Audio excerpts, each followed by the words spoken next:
Hello everyone, welcome back to my channel Winner Vibes classes.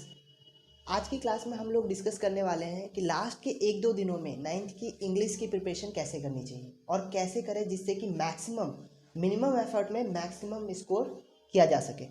ठीक है, तो हमें पता है इंग्लिश में क्या क्या आता है। एक सेक्शन होता है आपका रीडिंग सेक्शन, इसमें क्वेश्चन आने वाले हैं 18, जिसमें से करने कितने हैं, सिर्फ और सिर्फ 14 क्वेश्चंस करने हैं। 18 क्वेश्चन में से 14 को अटेम्प्ट करने हैं। नेक्स्ट सेक्शन भी इसमें क्वेश्चन टोटल आने वाले हैं आपके 12, लेकिन करने कितने हैं, सिर्फ 10, दो क्वेश्चन स्किप करने। सेक्शन सी में लिटरेचर है जिसमें से 30 क्वेश्चन तो आएंगे, लेकिन करने हैं इसमें से ओनली 26। कितना होगा टोटल, 14 10 24 24 6 30 20 50, 40 मार्क्स का क्वेश्चन, 40 मार्क्स का पेपर होने वाला है। 50 क्वेश्चन है, यानी 0.8 मार्क्स का एक क्वेश्चन होगा। एक क्वेश्चन सही करने पे कितने मार्क्स दिए जाएंगे, 0.8 मार्क्स।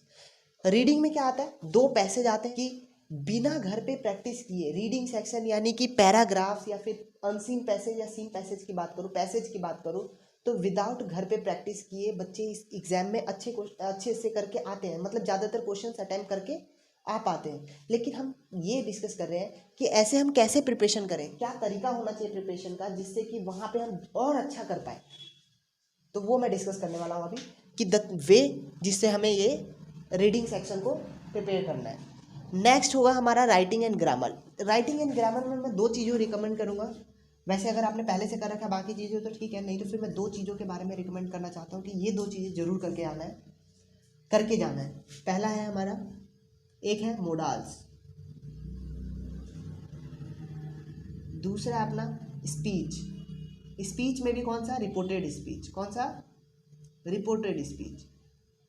ये दो चीज़ें जरूर करके जानी है। कैसे जाना है, जरूर करके जाना है। और अगर करना चाहते हो तो इसके साथ साथ ये भी कर लेना, वर्ब्स जो होते हैं, जैसे कि टेंस में हैज़ हैव का यूज़ कहाँ पे होता है, इज एम आर कहाँ पे होता है, वॉज वर कहाँ पे होता है। ठीक है, तो ये जरूर कर लेना। वर्ब्स जो होते हैं ना, वर्ब्स ये वाले has have had,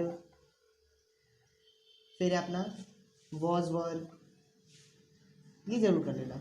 will have, will be, ये सब इसका जरूर कर लेना प्रैक्टिस। ठीक है, ये एग्जाम में आने के चांसेस है। तो ये तीन चीज़ें राइटिंग एंड ग्रामर सेक्शन में कर लो, ज़्यादा चीज़ें करने की जरूरत नहीं, बाकी चीज़ें हो जाती है। बस इन तीन चीज़ों में थोड़ी सी दिक्कत आती है। ठीक है, क्योंकि 2-3 दिनों में हमें प्रिपेयर करना है, 1 से 2 दिनों में, इसलिए इतना काफ़ी है। उसके बाद सेक्शन सी दोबारा से लिटरेचर आ जाता है, जो कि आपका सारा ज़्यादातर बुक से होता है। बुक का अब कैसे प्रिपरेशन करें वो भी मैं बताने जा रहा हूँ कैसे करना है। अब मैं सिर्फ एक तरीका बताऊंगा जिससे कि सारा का सारा मतलब पोर्शन कवर हो जाएगा। इसको तो करना पड़ेगा आपको अलग से।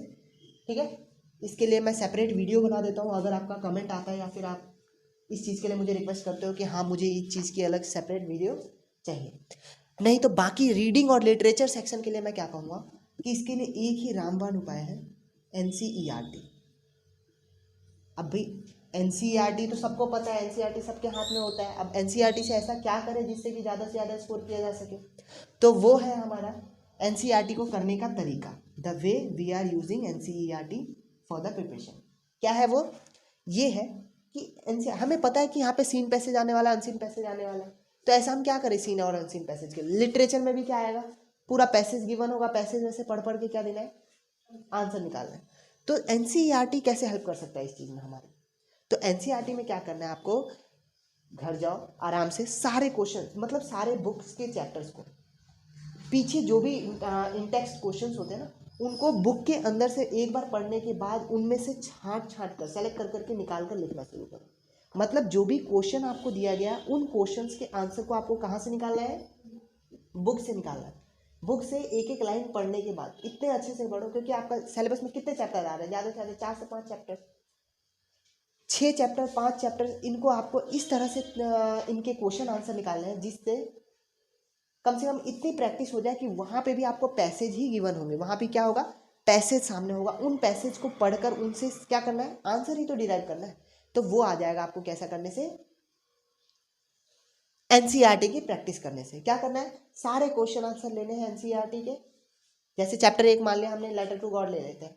लेटर टू गॉड को क्या करना है, उसके क्वेश्चन आंसर जो पीछे इन टेक्स्ट है, उन सारे क्वेश्चन आंसर को बुक के इन टेक्स्ट मतलब बुक के अंदर जो भी हमने पढ़ा ना, वहां से सेलेक्ट कर करके निकालना है। ठीक है, इस तरह से निकालने का फ़ायदा क्या होगा, हमारी प्रैक्टिस इतनी हो जाएगी कि हम एग्ज़ाम में जाने के बाद जितने भी हमारे पास चैप्टर्स हैं, मतलब जो सीन पैसेज अनसीन पैसेजेस है, उन सारे क्वेश्चंस को हम बहुत अच्छे से यहाँ पे डिराइव कर पाएंगे। समझ में आ रहा है ये चीज़? तो एनसीईआरटी की प्रैक्टिस कैसे करनी है समझ में आया? हर एक चैप्टर के इन टेक्स्ट जो क्वेश्चंस होंगे, उन क्वेश्चंस के आंसर्स को चैप्टर के बीच में से ढूंढकर आंसर आउट करना है, ठीक है, आंसर लिखना है। दूसरा हमने क्या डिस्कस किया अल्टीमेटली, ये कि रीडिंग सेक्शन, राइटिंग सेक्शन और लिटरेचर सेक्शन, 3 सेक्शंस आने वाले एग्जाम में, टोटल ऑफ 50 क्वेश्चंस करने हैं, मतलब 40 क्वेश्चन, 50 क्वेश्चन हमको करके आने हैं। कैसे? 18 क्वेश्चन में से 14 करने हैं, 12 में से 10 करने हैं, 30 में से 26 क्वेश्चन करके आने हैं, ठीक है। इतने क्वेश्चन हमको करके आने हैं, जिसमें से हर एक क्वेश्चन 0.8 मार्क्स का होगा। रीडिंग सेक्शन की प्रिपरेशन कैसे करनी है? रीडिंग सेक्शन में 2 पैसेज आने वाले, दोनों पैसेज की प्रिपरेशन कैसे करनी है? एनसीईआरटी के हर एक इंटेक्स्ट क्वेश्चंस को क्या करो, हाँ, बुक में ढूंढ ढूंढ कर निकालो, ठीक है, छाट छाट कर निकालो, हर एक चैप्टर को करने हैं, जितने चैप्टर हैं। इससे क्या होगा, हर चैप्टर के आपको समरी पता चल जाएगी कि क्या था उस चैप्टर में पूरा। पोएट का नेम जरूर देख लेना एक बार सबके, है ना, कि कौन पोएट है, कौन उसका चैप्टर किसने लिखा है, ठीक है। इसके बाद रीडिंग सेक्शन खत्म होता है यहीं पे। इससे ज़्यादा प्रैक्टिस होने की वजह से क्या कर पाओगे आप, ज़्यादा अच्छे से वहाँ पे अटेम्प्ट कर पाओगे, क्वेश्चंस को ज़्यादा अटेम्प्ट कर पाओगे as compared to before. Next है हमारा लिटरेचर सेक्शन। इसमें क्या आएगा, सारे बुक के क्वेश्चंस आने वाले, बुक की चीज़ें आने वाली है। उसमें भी क्या करना होगा आपको, बुक को पढ़कर, वैसे भी आप बुक पढ़ के गए होंगे, सारे चैप्टर्स के आंसर पता होंगे, फिर भी देखने के लिए हिंट मिल जाएगा, ये ज़्यादा ही अच्छा है। इसमें तो बहुत अच्छा स्कोर किया जा सकता है, लिटरेचर 26 के 26 ही सही हो सकते हैं। क्यों? क्योंकि पहली बात तो ये कि आप पढ़कर जाओगे सारा का सारा, आपको आंसर होगा, उसके बावजूद इसके सामने, आंखों के सामने आपके पास ऑप्शन आ जाएंगे, तो टिक करना बहुत आसान हो सकता है, ठीक है। तो लिटरेचर इतना इजी हो गया। राइटिंग एंड ग्रामर सेक्शन में क्या करना है, 3 चीज़ों को तो जरूर ही करके जाना, बाकी चीज़ें आप करो या ना करो, ठीक है।